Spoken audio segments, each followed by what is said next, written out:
Good morning, students. In this class, we are going to discuss about next chapter, mineral nutrition. The basic needs of all living organisms are essentially the same. Then what are the basic essential requirements for the living organisms? Like some nutrients, gases, etc. All these are essentially same for all living organisms. They require macromolecules such as carbohydrates, proteins and fats, and the water and minerals for their growth and development. So in this chapter we are going to focus us mainly on inorganic plant nutrition, wherein you will study the methods and identify elements essential to growth and development of plants, and the criteria for establishing the essentiality. You will also study the role of essential elements, major deficiency symptoms, and the mechanism of absorption of their essential elements. So the chapter also introduces you briefly to the significance and the mechanism of biological nitrogen fixation. So in this chapter only we are going to discuss this biological nitrification significance also. So let us see some introductory part of this class. Methods to study the mineral requirements of plants. Hope you are seeing the screen. There are different mineral nutrients are showing on the screen. So here some introduction. Let us discuss in this video. In 1860, Julius von Sachs, a prominent German botanist, demonstrated for the first time that plants could be grown in maturity in a defined nutrient solution in complete absence of soil. So this is greatest contribution by him at that time to the nature, to the society.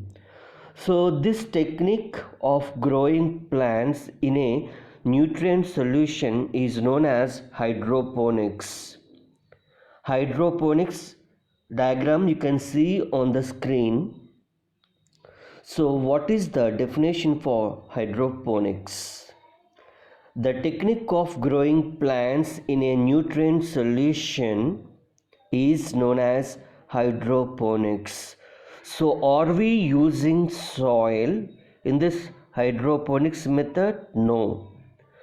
So we are growing the plants in a nutrient solution in complete absence of soil. Since then, a number of improvised methods have been employed to try and determine the mineral nutrients essential for plants. The essential of all these methods evolves to culture of plants in a soil-free method that is nothing but defined as a mineral solution. These methods required purified water and mineral nutrient salts. Can you explain why this is so essential? Because soil is a reservoir for mineral nutrients. Remember this point, you can able to see on the screen, right? So when we are growing the plants in a soil, plants take up mineral nutrients which are essential from the soil. But in this hydroponics method, we are growing the plants in a nutrient solution in absence of soil completely.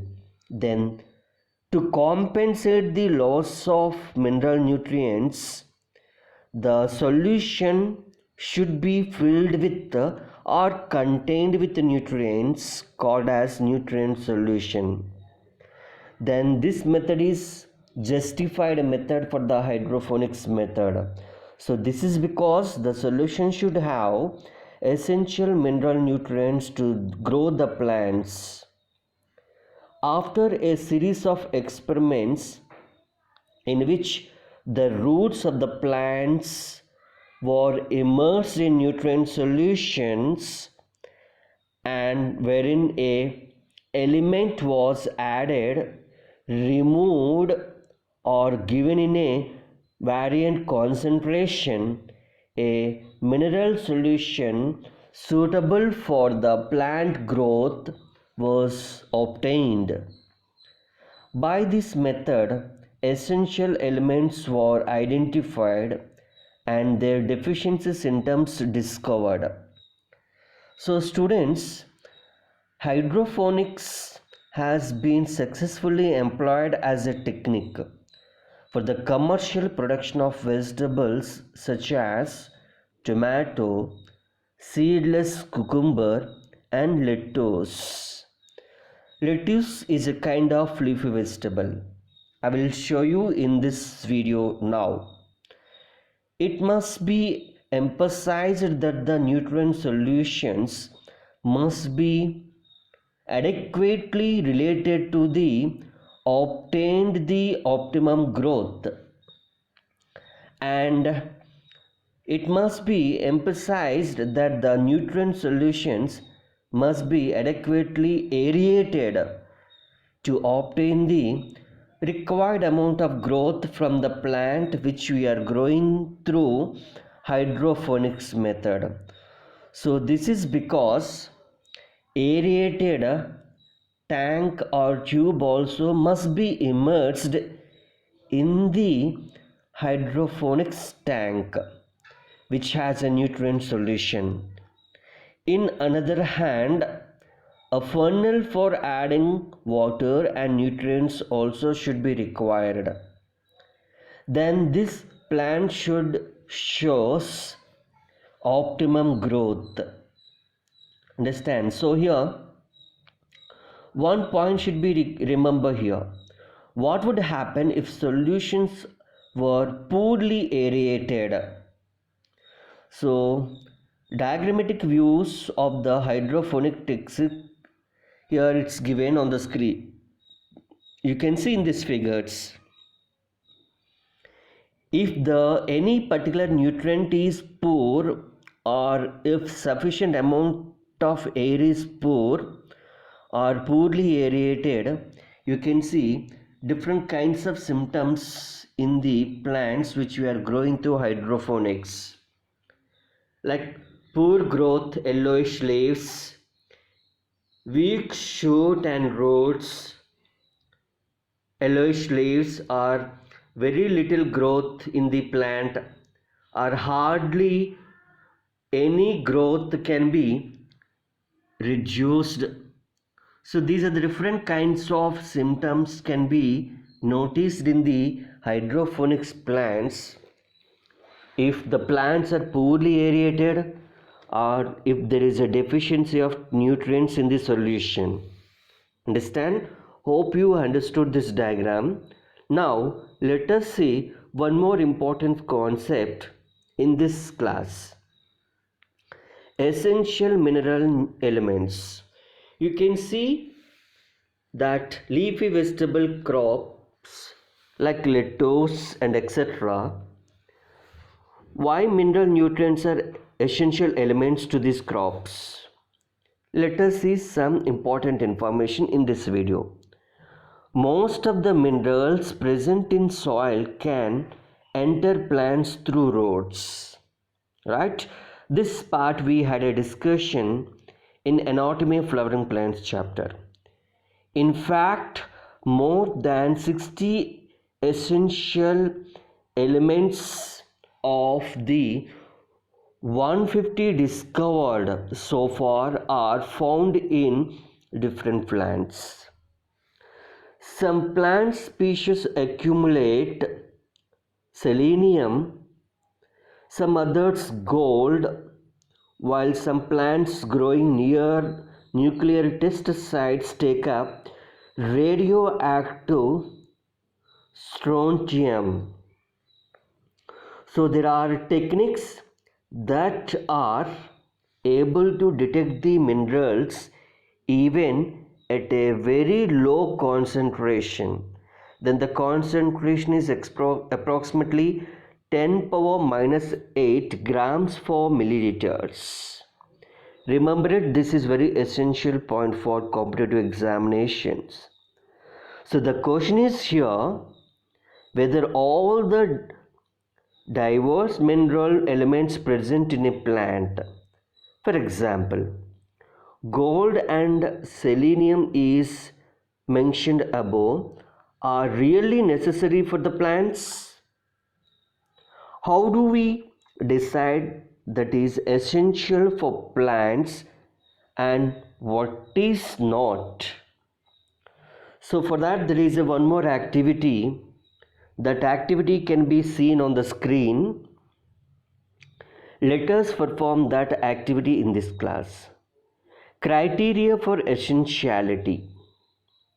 So hydroponic plant production, plants are grown in a tube or through placed on a slight incline.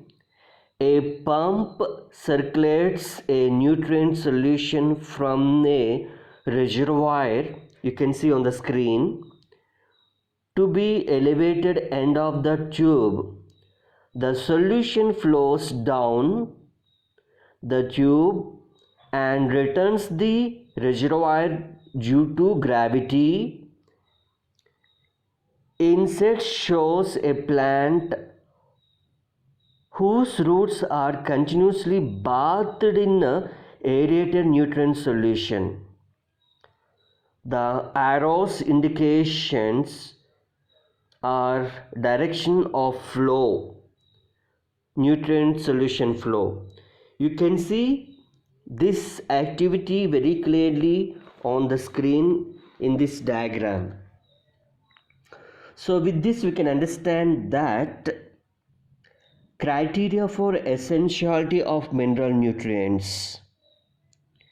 The criteria for essentiality of an element are given in this class. Those are as follows. The first point, the element must be absolutely necessary for supporting normal growth and reproduction. Remember it, it is important competitive MCQ. So what is the essentiality of the element? The element must be absolutely necessary for supporting normal growth and reproduction. In an absence of the element, the plants do not complete their life cycle or set the seeds. Okay, then next second point, criteria for essentiality of the element. The requirement of the element must be specific and not replaceable by another element. In other words, deficiency of any one element cannot be met by supplying some other elements. Understand? So this is also one of the important element. For example, nitrogen is deficient, so we need to supply nitrogen only to the plant. So the nitrogen deficiency cannot be replaced by selenium or magnesium, etc. Understand? So this is essentiality of the elements. Then one more last point, the element must be directly involved in the metabolism of the plant. So for example, just now we had a discussion, carbon. For example, the element must be directly involved in the metabolism of the plant, whatever it is, either carbon or nitrogen or hydrogen or oxygen, whatever it is. Understand? So in such a way, there are Few important points for be considered for essentiality of the mineral nutrients. Based upon the above criteria, only a few elements have been found to be absolutely essential for plant growth and metabolism. Why? Because there are many mineral nutrients are there in the nature, but based on the above criteria, only few elements have been found to be absolutely necessary for plant growth and metabolism. These essential elements are further divided into two broad categories based on their quantitative requirements. Then, what are those categories? The first one is macronutrients, and second one is micronutrients. Understand? So, I would like to brief you once again the criteria for the mineral nutrients. You can see on the screen how lettuce plant is growing by using some essential elements. So what is the criteria for essentiality of an element? First point, the essential point is the element must be absolutely necessary for supporting normal growth and reproduction. In the absence of element, the plants do not complete their life cycle or set the seeds. Okay, then second essentiality of the mineral nutrient. The requirement of the element must be specific and not replaceable by any other element. In other words, the deficiency of any one element cannot be met by supplying some other element. Is it clear? Then the last point is here. You can see on the screen tomato crop. The element must be directly involved in the metabolism of the plant, whatever it is. Okay, so these are the three important essential elements. So of course there are many mineral nutrients at present in the nature, but based on the absolutely requirement, those mineral nutrients are broadly divided into two categories. So plant growth and metabolism is depend upon the nutrients which we provide or the nutrients which they are uptaking from the soil based on the quantity and quality. So those are the first one macronutrients, second one micronutrients. Students, this is some introductory part regarding mineral nutrients and their essentiality for criteria of plant growth and metabolism. Then in the next video we are going to discuss about in detail how these macronutrients and micronutrients are really essential for plant growth and development and performs different metabolic activities. Then make sure one important point must be clear. What is meant by metabolism? Group of some chemical reactions which takes place in living organisms are called as metabolism, right? So this part already we learned in first chapter, the living world. Then what are the different chemical reactions like nutrition, transportation, photosynthesis in plants, respiration, and these are all the different kinds of metabolic activities comes under chemical reactions, all together comes under metabolism, right? So now in the next class we will discuss about macronutrients essentiality and micronutrients essentiality. Thank you one and all.